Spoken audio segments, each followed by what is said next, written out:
झारखंड की उपराजधानी दुमका 20 अक्टूबर 2024 को झारखंड क्रांति सेना के केंद्रीय अध्यक्ष अमर मरांडी के अध्यक्षता में आगामी विधानसभा चुनाव 2024 के संबंधी चर्चा परिचर्चा सह प्रेस कॉन्फ्रेंस के साथ झारखंड क्रांति सेना जेकेएस के बैनर तले राजनीतिक पार्टी के रूप में आगाज कर दिए हैं। इस मौके पर केंद्रीय अध्यक्ष अमर मरांडी ने कहा कि झारखंड बने 24 वर्ष हो गए, जिसमें वर्तमान समय में पक्ष और विपक्ष दोनों ने बारी से सत्ता में रहकर झारखंड और झारखंडियों को ठगने का काम किया है, जिसके फलस्वरूप झारखंड क्रांति सेना तीसरे विकल्प के रूप में राजनीतिक में आना पड़ा। वहीं केंद्रीय महासचिव राजीव बास्के ने कहा कि झारखंड के पढ़े लिखे शिक्षित बेरोजगार छात्र वर्तमान सरकार के कार्यों से त्रस्त है, जिसके कारण रोजगार विहीन युवा रोजगार के तलाश में अन्य राज्य पलायन कर रहे हैं, जबकि झारखंड राज्य खनिज संपदा से परिपूर्ण होने के बावजूद यहां के आम आवाम रोजगार के लिए तरस रहे हैं।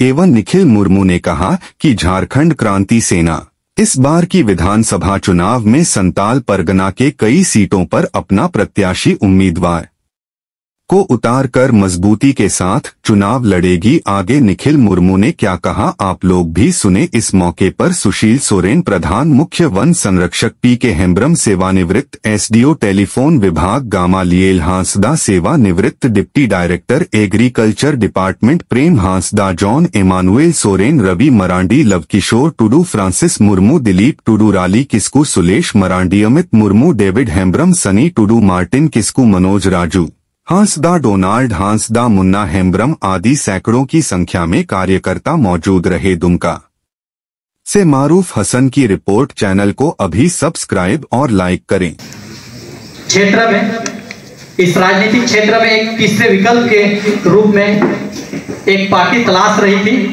जिसे हम झारखंड क्रांति सेना के नाम से एक तीसरे विकल्प के रूप में आगे आए हैं। तो मैं इस झारखंड क्रांति सेना के क्या मोटो है, इनका क्या अध्यक्ष है, तो मैं आप लोगों को दीजिए।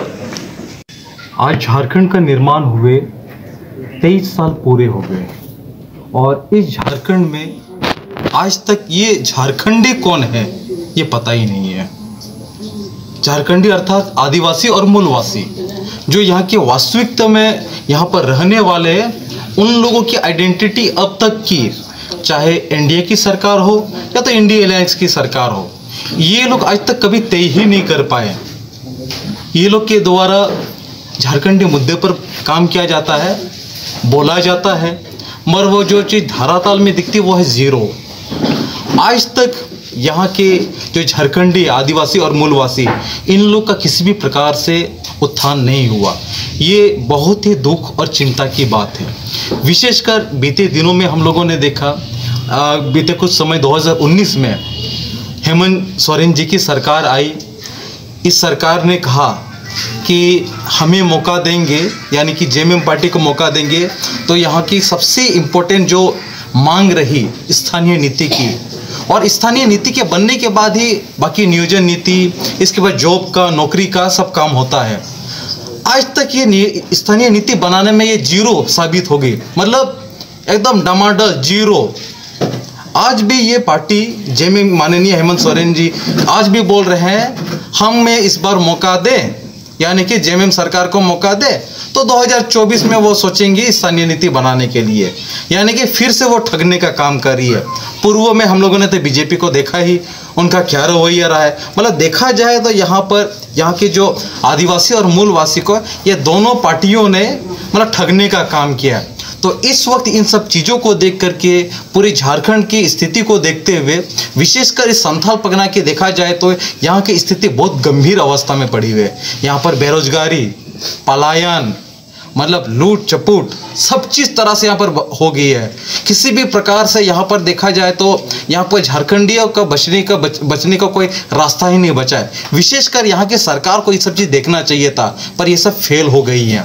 तो इन्हीं सब चीज़ को देखते हुए, पूरे झारखंड का मैप को देखते हुए, झारखंड की दिशा को देखते हुए, इस वक्त हमारी तरफ से विशेषकर पूरे यहाँ पर जितने भी झारखंड के जितने भी आदिवासी मूलवासी जन संगठन, झारखंड आंदोलनकारी और उनके जो भी मोर्चा है, संघ है, लेखक हुए, कवि हुए, फिल्मकार हुए, बुद्धिजीवी हुए, इसके बाद धार्मिक लोग भी, और साथ ही साथ में जितने भी झारखंडी हितैषी लोग हैं, इन लोगों से संपर्क कर हम लोगों ने यहाँ पर इस निश्चय पर आए और लास्ट में कंक्लूजन यही यहाँ पर आना पड़ा कि आज हम लोगों को यहाँ पर इलेक्टोरल पॉलिटिक्स में आना पड़ रहा है, जो कि आज आप लोगों को जैसे यहाँ पर देख रहे हैं कि झारखंड क्रांति सेना से हम लोग अपने आप को अभी प्रस्तुत कर रहे हैं। यानी कि इस वक्त झारखंड क्रांति सेना इस वक्त इलेक्टोरल पॉलिटिक्स में आ रहा है ताकि झारखंडियों का उत्थान हो, विशेष जो हमने कहा आदिवासी और मूलवासी, और ये आदिवासी और मूलवासी मिल करके इस झारखंड में जो झारखंड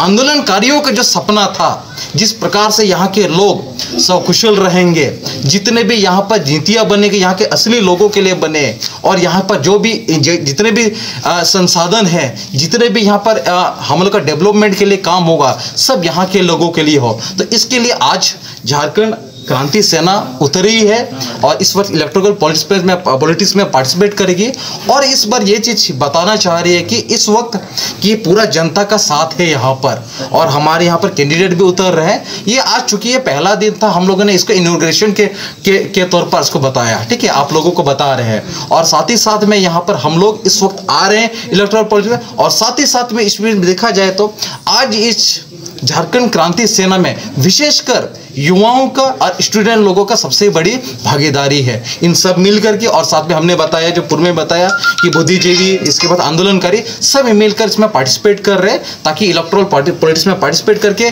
विधानसभा में हमारे अच्छे लोग पहुंचे, जो नीति सब निर्धारण सब अच्छी चीज में काम कर पाए, और झारखंड में जो भी डेवलपमेंट काम होना है जिस भी दिशा में, इसका सभी एंगल में काम किया जाएगा और हमारे झारखंड हित में काम करेंगे।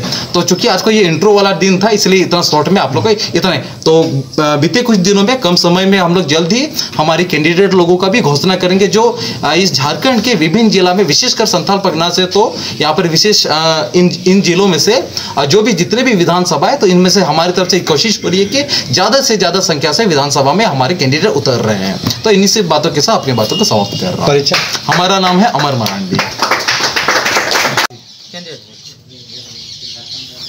सभी सोशल मीडिया और प्रिंट मीडिया मैं सभी को धन्यवाद देना चाहूँगा, और आपके जितने भी व्यूअर्स हैं, मैं सभी को इस सोशल मीडिया के माध्यम से सबको मैं धन्यवाद देना चाहूँगा।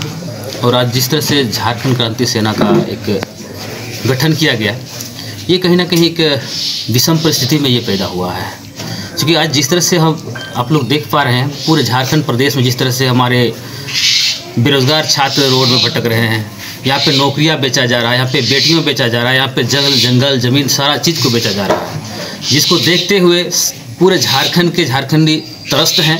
और इसी को लेकर के हमने थर्ड फ्रंट हम लोगों ने तैयार किया है, जो झारखंड क्रांति सेना होगा, और ये हमारे यहाँ के झारखंड के आम आवामों के आवाज़ को उठाएंगे। आज हम लोग सड़कों में कई दिनों से आंदोलन कर रहे थे, आज 24 साल हो गया झारखंड अलग हुए, लेकिन आज तक बारी से सभी ने लूटने का ही काम किया।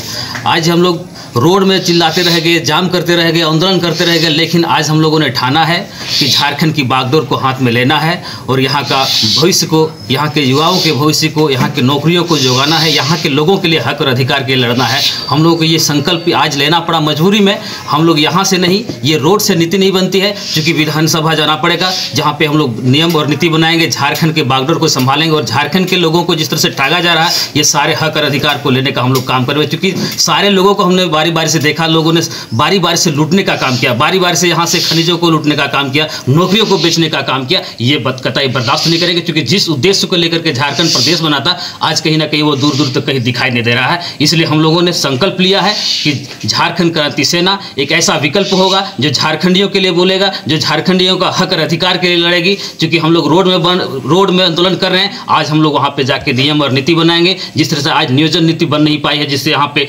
नौकरियों को बाहरी लोगों के द्वारा बेचा जा रहा है, ये चीज़ हम लोग बर्दाश्त नहीं करेंगे। इसी के लिए आज हम लोग झारखंड क्रांति सेना का एक नवनिर्माण झारखंड के लिए तैयार कर रहे हैं, और ये हमारा आंदोलन रहेगा। और यहाँ से अब हम लोग भी पॉलिटिक्स में आ रहे हैं, हम लोग भी विधानसभा में लड़ने का काम करेंगे, और हमारे यहाँ के झारखंड के जितने भी हक और अधिकार है, उन सारे चीज़ों पर हम लोग बात करने का काम करेंगे। पहुँचे हुए हमारे झारखंड क्रांति सेना के जितने भी केंद्रीय कार्यकारिणी सदस्य और हमारे इस पूरे टीम और संगठन के लोग पहुंचे हुए हैं, आप सभी को मैं संथाल परगना के दुमका के इस ऐतिहासिक भूमि पर आप सबों को मैं जय झारखंड, जय आदिवासी, जय मूलवासी कहता हूं। आज इसी संथाल परगना के दुमका से एक तीसरे विकल्प के तौर पे हम लोगों ने एक कदम रखने का प्रयास किया है।